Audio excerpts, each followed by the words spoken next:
I'm Mindy Fee, representative for the 37th District. Thank you for joining us today for the Legislative Report. We are right in the heart of the district in Elizabeth Township at Speedwell Forge Lake, and today we're going to hear what's happening with the lake, what's been happening with the lake, and good things here in Elizabeth Township. Ray, thanks for joining us. Can you tell the folks at home what your position is within the Fish and Boat Commission and how long you worked here and what it is you do here? Well, I'm the law enforcement manager. My rank is captain, and I'm the law enforcement manager for the southeast region of the state. We have the state divided up into 6 regions, and the southeast region is the 10 counties in southeastern Pennsylvania.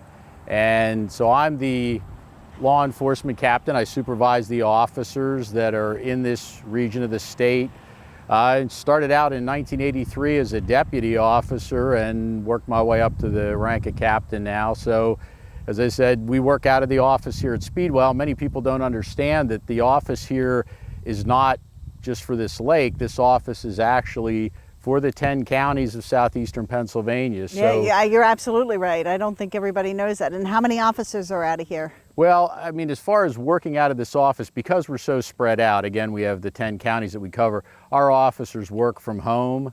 So out of this office, the only persons that are assigned here on a daily basis is myself and our region secretary. We have 2 sergeants that supervise the officers out in the field, but they may only be here once every week or 2. And the officers themselves live in the district that they work in, and they work from home, because from a logistics standpoint, it wouldn't make sense for, say, the officers that are working in Bucks County to come all the way here to get a vehicle and drive all the way to Bucks County. They'd spend most of their day driving back and forth. Absolutely. So you here at Speedwell, let's talk a little bit about Speedwell. How big is the lake? The lake's 106 acres. And what all, it's open to the public? Yes. Are we open certain hours? No, this facility is open 24 hours a day. Some of our properties do close from 10 p.m. to 5 a.m., but the lake here is open 24 hours a day. And what all can people do when they come and they want to enjoy the lake? Well, of course, the biggest thing, we're the Fish and Boat Commission, and for people that don't know who we are, we're an independent state agency, and we're a user-funded agency. We're funded by the fishermen's license dollars and the boaters' boat registration and launch permit fees. Sure. So, of course, our primary reason for being here is to provide fishing and boating opportunities. They're the ones paying for it. Exactly. So that's, and you know, there's a lot of other things though that go on. I mean, we're popular with bird watchers, especially depending on the time of year. In the We're spring, not far from Middle Creek. Right. In the springtime, sometimes, you know, with something unusual, we've had eagles and quite a few different other birds show up here, and word spreads, and sometimes there'll be bird watchers up and down the lake looking for, you know, what's new and interesting in birds. People will come and hike on the property. We allow hunting on the property. And in fact, as they say, every cloud has a silver lining. The Game Commission stocks pheasants here, and when the lake bed was dry for those few years, the hunters had a good time with all the extra pheasants they put out on the lake bed. So that's probably the one thing that the local pheasant hunters will miss. But I got to participate in that to release the pheasants. That was a lot of fun. But the big thing now is fishing and boating. Now the fishing is going to take a while. We just refilled the lake. Sure. And so it'll take a while for the fish populations to come back. We stock in warm water lakes, we stock fingerling fish. What people tend to get accustomed to is our stock trout program, where the truck comes, it's all adult fish, we put them in and the folks can catch them and take them right home. Now hold on, you do or do not do that here? We don't put trout in this lake. Okay. A lot of lakes, and this is an example of it, they will get too warm to support trout. Trout are a cold water fish, so we don't put trout in here. It's all warm water fish like bass, catfish, bluegills, crappies, those type of fish. Okay, and how often are they, well, let's back up a little bit. So the lake drained, and we're going to go into a lot of that, but when the lake was drained, there was certain different beddings that were put in here to help the habitat. Is that right? That's, yeah, fish structure. We put fish structure in, various devices that were put at various locations. Basically, it's to give the fish somewhere to hide, the small fish to be able to, you know, once fish reproduce, seek refuge from the predators, the bigger fish. And again, the more barren a lake bottom is, the less fish you're going to have. The more there's structure, where there's places, like I said, for fish to hide and to reproduce, the better your fish population. So that was one of the upsides of draining the lake. I mean, exactly. You could it gave us the opportunity to do quite a bit of habitat work and install quite a bit of fish structure. So has this lake, since it's been refilled, been stocked? We did put bass in, and there'll be additional stockings over the next couple of months. We'll be putting bullheads, channel catfish, crappies, various different fish are going to be stocked in the lake. We do, like I said, fingerling fish. With a warm water lake, what you want to do is establish a self-sustaining population. So we're putting fingerling fish in, with fingerling as in the size of your finger. The idea being with a lot of fish that are warm water fish, like bass, for example, they're very expensive to raise to full size because they must be fed live minnows. It's much more difficult and expensive to raise adult bass, so it's much easier to put in large numbers of small fingerling fish, let them grow, reproduce, and then our fisheries managers, our biologists, they'll come periodically, they'll trap net, they'll electrofish, and they'll assess the population, see how the fish are doing, see if they need to make any adjustments as far as additional stockings or whatever. And until they determine that the population can sustain harvest, we have a catch and release only regulation on the lake.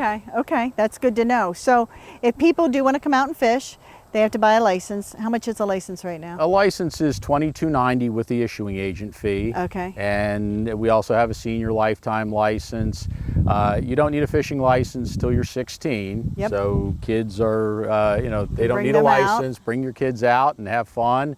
And adults don't need a license if they're assisting their children, as long as they're not actually casting, retrieving, hooking the fish, that type of thing. They can certainly help their children, and we encourage them to do that. Okay. So on here, you're allowed to take kayaks and canoes, but can motorboats go on here? Electric motors only. Okay. We don't allow any gas motors, but we do allow small boats with electric motors. So can you like tube on it? Can they? Well, we don't allow tubing. That's Okay. considered swimming, and we don't allow swimming at our None of that in properties. here. Okay. So basically, it's fishing, boating, and mostly what you see on a lake like this is canoes, kayaks, and People small enjoy fishing nature. boats. Yes. Yeah. Well, I certainly appreciate you opening up the door for us so we can show everybody exactly what's here, and I hope we get a lot of people out to let them enjoy the lake. Beautiful day today. It's perfect. You can see all the boats that are here. It's very popular because we do allow people to moor boats here. A lot of our facilities don't have any place to moor boats, so you have to haul your boat here, you have to take it home. Here we have mooring facilities. You see all these boats here. The only thing we do require, it has to have a current valid state registration if you want to leave it moored here. But otherwise, there's no charge to moor as long as your boat has a current valid registration. There's no other permit or anything that's required or any other fee. If you're using a lake and you're just taking your boat in and out and it's just hand propelled, you don't have a motor of any type, if you don't want to go through the registration process, just to make things easier, you can buy what's called a launch permit or a use permit. It's a state issued permit. We issue them. The Bureau of State Parks issues them. You can purchase them across the street at the region office. You can purchase them off our website. The state parks sell them at their offices, and it allows you to just put those stickers on your boat and take it in and use any state-owned facility. Again, it's only for hand-propelled boats, but it's much easier because it's just a quick purchase, across the counter, or you can buy them online and we'll mail them to you. Great. Let me ask you one more thing. If you're a novice boater or fisherman, does the Fish Commission put out anything on safety, on we have lots classes? of information. Our website's a great resource. Okay, what is that website? And that's www.fishandboat.com. It's a great resource. It's got loads of information, everything from interactive maps for each county, stocking lists. It has information on boating safety courses, where to fish, it's a great resource, an enormous amount of information. And also for the local people in your district, if they just want to stop at the office, we sell fishing licenses. Of course, we will sell launch permits. We do boat registration, so we can take care of registering your boat. And we have lots of publications over there, lots of material and it's all free. And we have lots of information there for the public, and we have resource material available for, like, say, a scout leader that may want some fishing information or boating information for, say, his or her scout troop. So if folks, locally need, anything, there we're for right 'em. across the road. Perfect. Thank you. Thanks for Okay, taking the sure. time for us. We appreciate it. All right. And next we're going to head over and talk to some of the engineers and hear exactly what the process was from 2011 from the damage to the dam. So we learned all the fun things you can do on the lake, but now we're really kind of going to get into the technical nitty-gritty. And I'm joined with Michelle and Jerry. Can you just kind of give us your position at Fish and Boat Commission and what you do? Sure. My name is Michelle Jacoby. I'm the Bureau Director for Engineering at the Pennsylvania Fish and Boat Commission, and I supervise the engineering, construction, and maintenance sides of the Fish and Boat Commission. Perfect. Hi, I'm Jerry Wormer. I'm a project manager with the Fish and Boat Commission, and my role in this was the point of contact between the contractor, the Department of Environmental Protection, our consultant, and the Department of General Services. So why Speedwell was really in the news, outside of everybody loving it, was in 2011 with Tropical Storm Lee, where the dam was compromised. So it's an earthen dam, but just to give people an idea across Pennsylvania, how many different dams do we have, and how many are compromised and how many are you working on in the pipeline? Just kind of give an Sure. overview of it. At the Pennsylvania Fish and Boat Commission, we own and maintain and operate about 55 dams across the state of Pennsylvania. Across the whole state, there are over 3,000 dams, Okay. both public and private. So the Fish and Boat Commission operates 55. Of those dams, about 24 to 36. Approximately 36. 36 of them are considered high hazard dams. And that classification means that there are enough people, homes, schools, infrastructure, buildings and bridges downstream that if there were to be an uncontrolled breach or the dam would fail, that there could be loss of life or loss of some significance downstream. So there are about 36 that we operate that are in that condition, and of those, there were a large number that were classified a number of years ago by DEP As unsafe, as Okay. unsafe. which means there were issues that compromised the structure or the integrity of the dam. Right, both structural integrity, the fact that the spillways in the facilities weren't able to handle a flow from a large storm event and could potentially compromise the dam structure. So we've been in the process the last few years of working with the local legislators and the local communities to bring to light these issues and the impacts that they have, and so to try to work with people to try to bring some capital budget dollars in so that we can make the necessary repairs to keep these facilities up and running, because they provide a huge amount of recreation. Most of our dams are they're really set up for recreational purposes. And that's fishing what boating. Speedwell is, Correct. strictly recreation, Right. right? Speedwell Forge is not set up as Not flood control, not water supply. right. Okay. It's just out here for public fishing recreation. So as a responsible dam owner, we have to keep that in mind, because we know that people, homes, and businesses live downstream of them. And it's not an inexpensive thing. I mean, taxpayer dollars are used, and this to fix it for recreational use, but we also had to worry about downstream, like you said, was about $6 million. That's correct. That's for a repair, for a rehabilitation project. That included all the engineering as well. Right. Okay. The engineering design, acquiring all the permits, putting the project through to construction, hiring a contractor, and putting it together. And you're right. Unfortunately, the Fish and Boat Commission, we get our funding through the sales of fishing licenses and boating registrations. That's right. And although those things are helpful and we can put some of that money towards fixing facilities like this, it's really not enough to really fix something like this that makes the community what it is, and that brings in other people besides anglers and boaters. How many compromised dams did you have, and how many are fixed, and how many are still in the pipeline? Just estimated. Oh, in 2009, we had 16 labeled as unsafe, Okay. and I can't remember the exact number, but we're about halfway done. Okay. Yeah, we have more than 11 of them, I think, that are either underway or almost to construction, and we're working on funding the rest of them, and we just got some great news that we're going to have some capital budget dollars based on the communities and the legislators coming together to get that capital budget dollars approved by the governor. That's great, yeah, because we have a group called Save Speedwell that we're going to talk to Correct. next that have just been incredible. So, okay, here we are with the earthen dam. So, first of all, can you describe this type of dam just briefly to give people an idea? Because I know when Tropical Storm Lee happened, and people said, why must you drain the entire dam? And you know, the whole process really, a lot of us didn't get. They were on the outside looking in. So just go through the dam and because the dam's over 50 years old. That's correct. And tell about the pipeline and how that worked. Well, if I can start with the damages, the reason that caused us to drain the lake. Well, between Hurricane Irene and Tropical Storm Lee in 2011, we noted some significant structural issues with the existing spillway that was in place. Okay. There were actually slabs that got dislocated from their orientation, completely dislocated. And we looked into several options, but with the size of the watershed this is, anything, even a 10-foot drawdown, the slightest bit of a storm would have still recharged it and activated the spillway. And we couldn't take that chance. Right, as Jerry said, this facility actually has about a 24-25 square mile drainage area, which means that upstream of the facility, if it rains anywhere within that 24 square miles, all that water comes down to Hammer Creek. So what may seem like a small storm to everybody else around here, if it's large enough to cover most of that watershed, all that water is rushing down here eventually within a few hour period into the stream.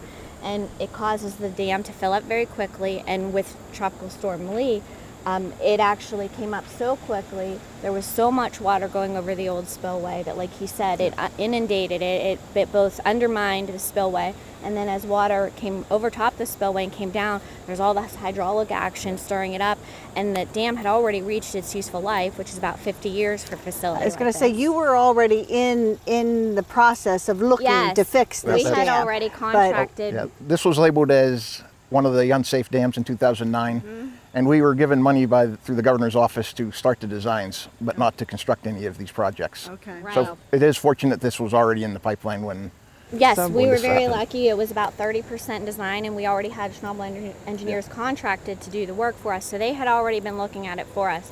And when we saw the damage that was done, we recognized that any more water from any storm would fill up this lake so quickly that water would be forced back over the spillway that was already unstable. And we couldn't take that risk. Sure.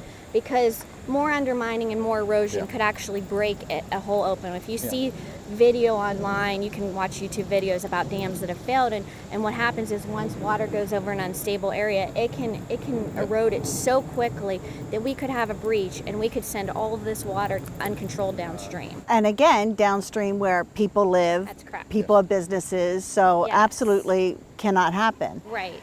So go ahead. And if I could add to this a little, while all that damage was at the bottom of the spillway, we've noticed on other projects that we've worked on, that it doesn't take long for that action to start going up the spillway.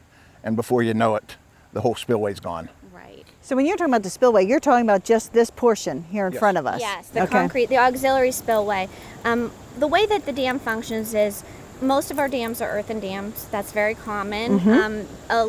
Even though it just looks like an earthen dam, there's a lot of technology. I was going to explain. And a lot of engineering Explain that goes into it. earthen dam and what that means to people. It's not a concrete dam. It's actually made of earth. So go ahead and give a little rundown of what that means. I mean, basically the structure is earth fill that's normally taken from the site, and we tried to call it the impervious core, which is more of a clay material with the most impervious we can find. Sure. And it's placed and compacted in a very, very controlled manner in order for it to be as best as we can. Right. So that when all this water is sitting upstream of it, it's pushing all this pressure on the earthen dam, so that when the water hits that clay core, it's not as pervious, so the water isn't going to go through it. So on the downstream side of the impervious core, we layer a layer of sand, and also placed in a controlled manner. And then All underneath the grass underneath here this that earth. people can see. That's Sure. correct, yeah. And then some water is always going to go through, even clay. So what we're charged with as engineers is to make sure that that water that does come through is collected in a safe manner, moved easily through the sand filter drain, and piped outwards so that it doesn't erode any of the earth, so that basically this dam continues to function and look exactly like it is for the next 50 years. Yes, the seepage hits the sand filter, goes into the sand filter, works its way into a piping. Okay. And the main point of that is the seepage, small amounts of seepage are expected and not a problem. But if the seepage was to start taking soil particles from the core and from the dam, That's a process we call piping, and that will lead to failure in short order if that goes unchecked. So explain to me this. Through the tunnel, there's logs built up because one of the other things you're doing is controlling the height of the water. So if we get a major storm that comes through, or maybe not even a major storm, maybe just a couple of inches very fast, I'm not sure how that runs, but I know we're going to have our cameras take a look at it. Tell me what that process is and how that works and how you determine. Well, I'll start at the top. Okay. So Hammer Creek feeds Speedwell Forge Lake. So there's always water, some water coming into the lake. And the same water that comes in the lake has to go back out the lake to feed Hammer Creek downstream because Sure. there's fish and aquatic life and all kinds of other things that are dependent on Hammer Creek. So this lake is always at a full level at a standard. What is that full level? 25 It's feet, about, the deepest point's roughly 25 feet. which is close to this end of the facility. So as water comes in, it's all backed up here in the dam, and more water from Hammer Creek comes through. So then it goes through our control tower, goes through a pipe, through a tower, and back out, so that the same amount of water basically coming in Hammer Creek is also going leaving. out. Right. So then there's the control tower also has some mechanisms for us to adjust that level if we need to. Normally we hold the level at a standard level so that the lake is always considered full. And what we call this, what we're at is normal pool, and we have the spillway behind us. That is what's typically the normal pool, and then that's in that tower. We have a concrete structure at the very bottom, and there's what we call a sluice gate. So if we wanted to drain a little bit of water from the bottom, we crank it open. It opens, and then as the water level falls, there's on top of that concrete structure, there's several or dozens of 6x6 stop logs that go. The top stop log is roughly the elevation of what the spillway is. Right. So here's the question that I got. Why does it take so long? I mean, I understand the funding process. We had to find the funding. I wasn't quite in office yet again, but the funding was in place when I came in. But, you know, for it to drain the lake, and then you had to rebuild it slowly. You couldn't just come in and let the lake fill. Right. Just tell why. Why did we have to do it that way? The typical design and permitting process takes a year to a year and a half to complete. Year and a half. Well, That's once we have somebody an engineering firm in place. That's correct. We have to go through the Department of General Services as a public agency. So it takes a little while through the process because there are all these other agencies that want to have their projects done completed at the same time. So we work with them to get our project moving. They work with us to select an engineering firm, and like Jerry said, it can take easily a year and a half for them to go through the permitting process where they come out here. They have to do some geotechnical work and some core borings to see what's here, whether the material can be reused with current criteria, current standards. Yep. And then they have to go through the design process, obviously submit all of that work to the other agencies, DEP Dam Safety, who issues a permit to us as the owner of the dam, and make sure that everything's up to standard. And of course there's review times back and forth. So that process generally about a year and a half. Yeah. Well, and you were right on track with what I got an outline, and you held closely to it. Yes, we were very fortunate because, like Jerry said, in the beginning when we had started the design process for this, we didn't have any construction funding in place. And that's always very fearful for the people that live down here. They want their facility back and they miss it. So we were very lucky that Senator Brubaker had come through and had encouraged the governor to release the funds for the construction of this facility. So once the design was completed, it allowed us to step right forward through the process and put it out for advertisement. Great. Well, we appreciate everything you did and taking the time to talk to the people in the 37th District. And next we're going to head over to hear about some local constituents and the things that they did to help make sure Speedwell Forge got rebuilt.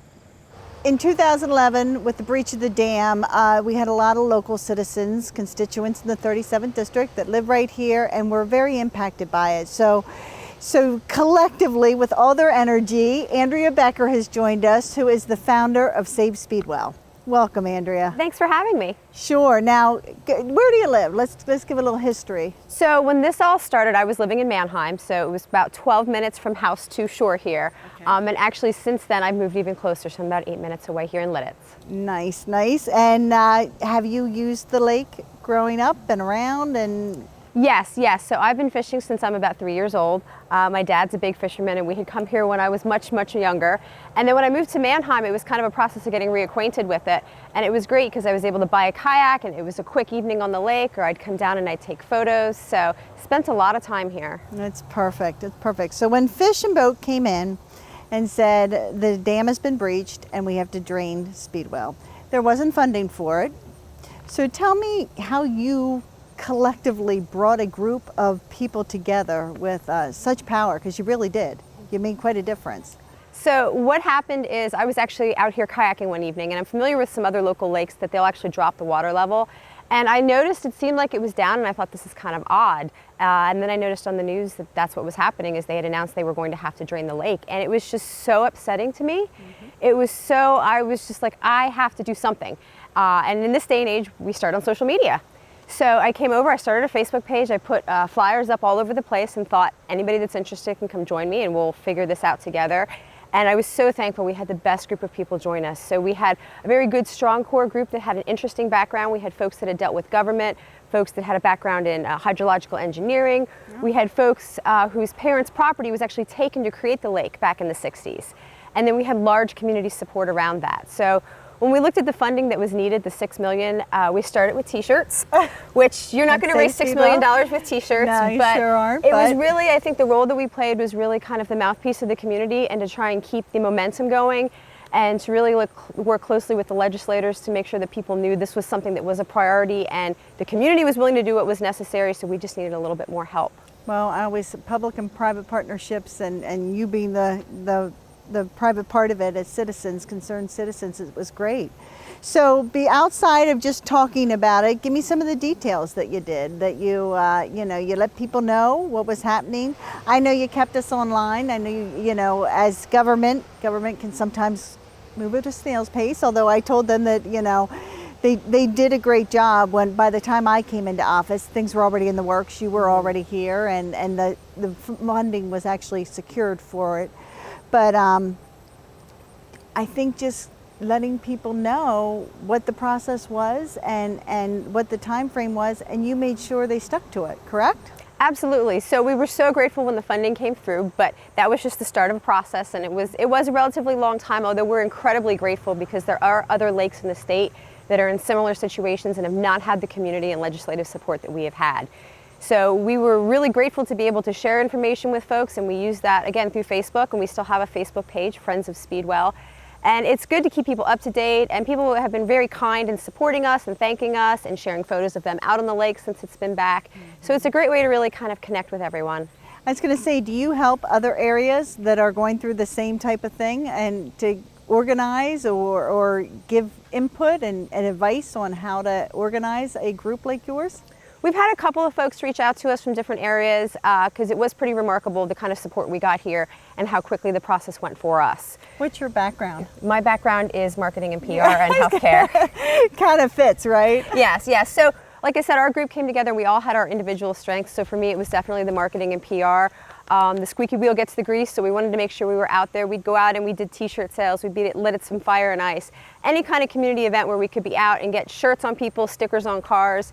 So great to drive around and I still see the Save Speedwell stickers on cars, and to keep it an open dialogue, and then to share on the background on, we did have a website and we do have a Facebook page, and like I said, we knew we weren't going to raise $6 million in t-shirts, but you had to start somewhere. You did. And thankfully it all worked out. Well, thank you, Andrea. I do appreciate it, and your enthusiasm. Well, it worked basically, so it's good. We're so proud of what happened, and we're also grateful to be able to be back on the water. Thanks. I appreciate it. Thank you. And I appreciate you joining us again for another legislative update.